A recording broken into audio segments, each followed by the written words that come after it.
What's up? This is gonna be like a kind of a lesson video, I guess. Yeah. So the lesson will be how everyone. Ooh, pause my music. The lesson will be how everyone loses. Yeah. Okay.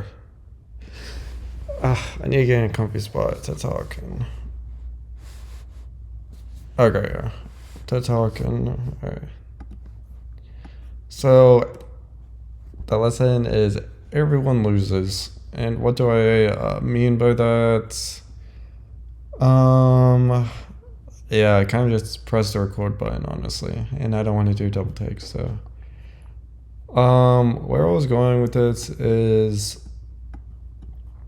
volatility, kind of. So it's like, let's say, a lot of people were long here, right? And a lot of people were kind of bearish here. And you could be long or short here. And you could be right for long and short here, or you could be wrong. And what I mean by that is for like volatile assets like Ethereum, like here, you can be long, but you have to have like a conviction and reason for why you're long, right? Because when this happens, you could capitulate and sell, and then you're wrong because you lost money on this trade, right? But then it goes up here, and if you sold here, you would have been slightly in profit. See what I'm saying? Now, doing something like this would be kind of hard to time and stuff like this. But if you went long here and you've just been holding, currently you're down, but you're not down too much, right? And if you went short here, you probably should have exited out like relatively soon here, since that would have been a quick buck. But you could have went short here or here, whatever, right? And it's all about kind of having conviction and knowing when to quit, right?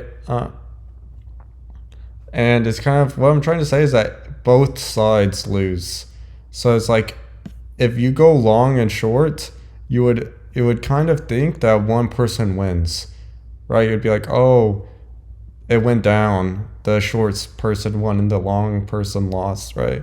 But then if you zoom out a little bit, then both both sides are even, and here now the short person is losing and the long is winning.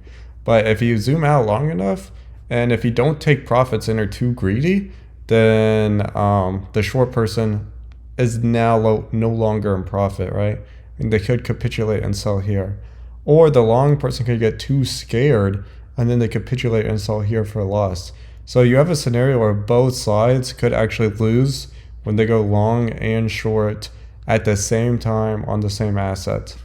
And kind of what I mean by this, because I took a new trade and it's kind of just analyzing the psychology of it.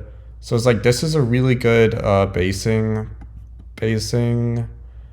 formation right here. Like there's a bunch of volume. The base just looks beautiful, right? There's a sweep of the resistance here, and then we go back to the bull market support band, and now we're going back down, but we haven't hit the bull market support band or anything. But like, you see what I'm saying? But it's like someone could. This is kind of what I did. Like I went long right here because I was like, oh, this is another breakout, and then it looks kind of to be a false breakout, and we're headed back down, maybe to test the bull market support band or something. But someone could also go short here. But it's like, let's say I went long here and this scared me and I sold, I would have taken a loss. But how I imagine it playing is like maybe something like this, and then the short person would capitulate. But it's kind of just like volatility makes both sides lose, especially in longer time frames like this. Like you're bound to get some volatility and you're bound to, lose, right? Like let's say you saw this downtrend and you decided to short here, and then you're in profit, it goes back up, and you might capitulate and sell at a slight loss, but then it goes down more. You see what I'm saying? Like just this noise, but the overall trend is in your favor.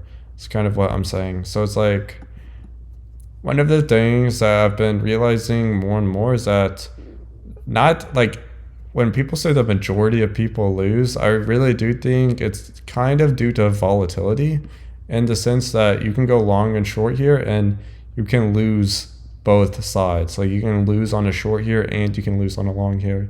And most people do because they are one, too greedy and they don't take profits here, or two, they don't have conviction at their long and they get too scared down here, right?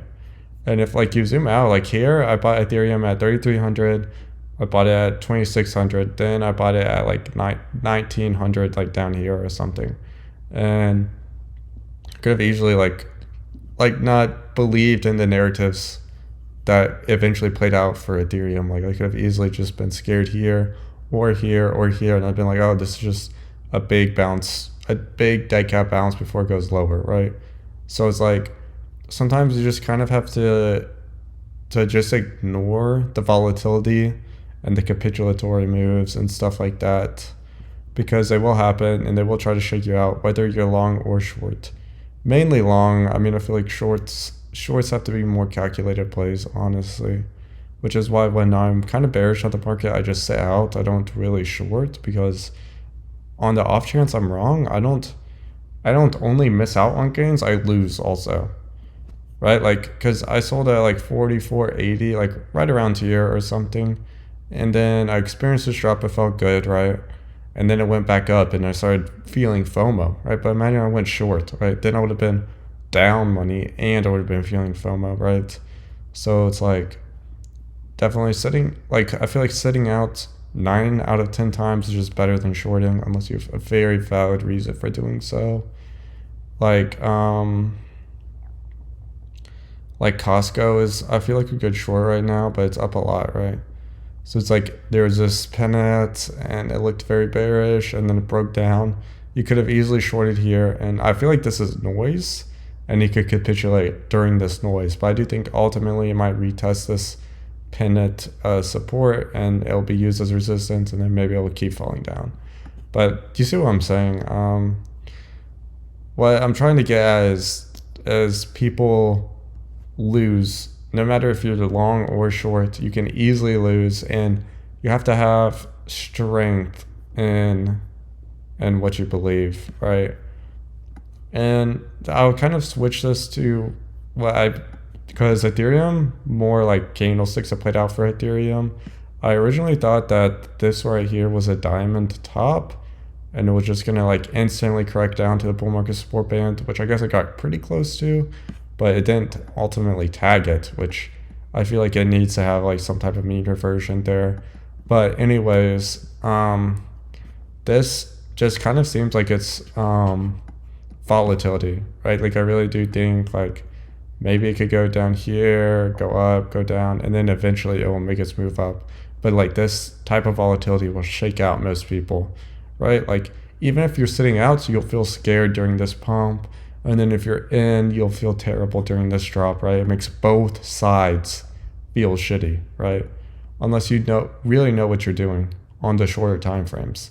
But I trade on the longer time frames, like intraday, intraweek, and these type of volatilities can really get to you, right? But you really have to kind of zoom out and stuff like that, right? And looking at Bitcoin, I thought of something interesting, but it's probably not going to play out. So don't, take, but I think this is kind of like one of those megaphone patterns. At least this is kind of,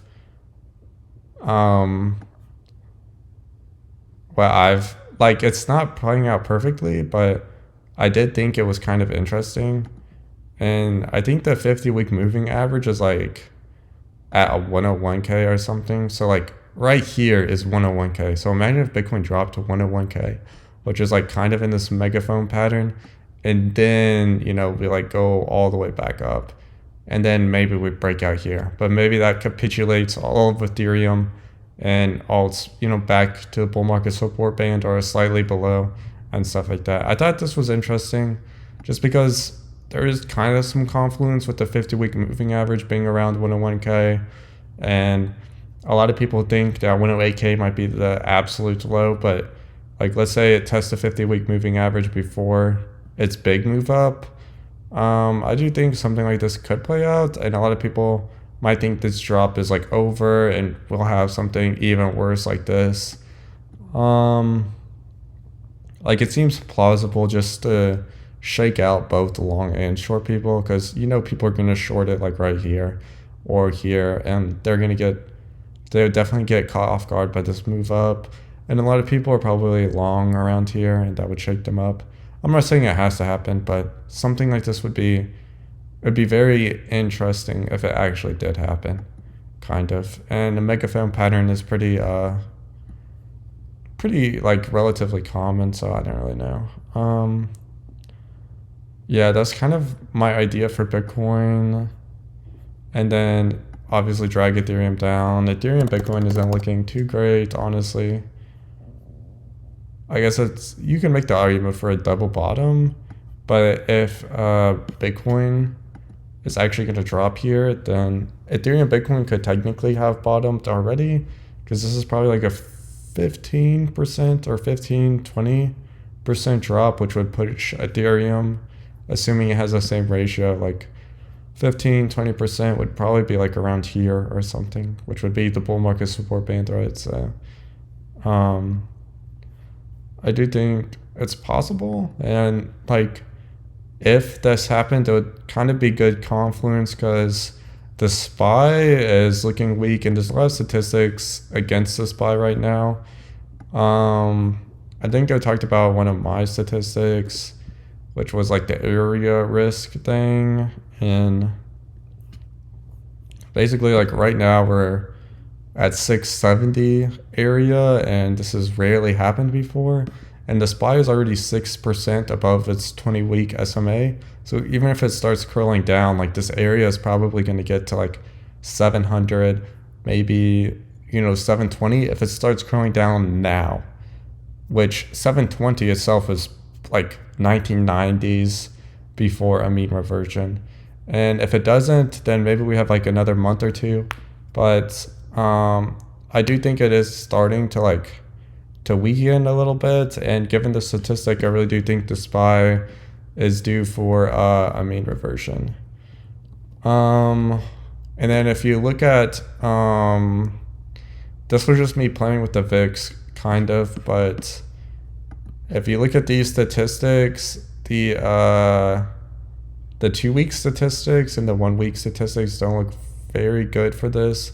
So I definitely do think, and the 3-week don't look amazing, but I would say the 1 week and the 2 week look the worst, honestly.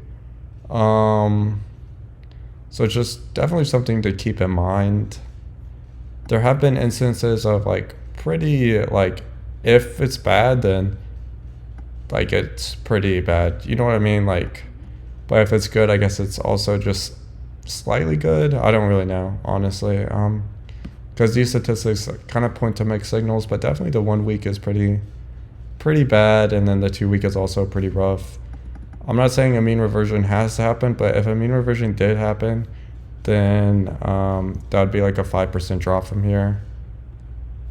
5 to 6% drop from here, which wouldn't be that terrible. But I do think that could be what pushes Bitcoin down.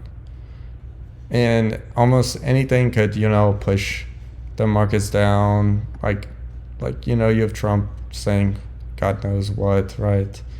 And sometimes you just don't really need a reason, in my opinion. But obviously, we have enough reasons, like recession fears, maybe tariff stuff comes to light again, maybe bad jobs numbers, anything could really happen, And this is just kind of speculation, but I would assume that the bull market support band could probably get up to here, and then maybe we could double bottom right here, and then maybe we either push forward or we have some type of distribution around here. I think it really depends on, is the market going to last longer than 6 months or not, But I don't think it will be like a flip of a script and then all of a sudden we're down 10%, 20% on the day.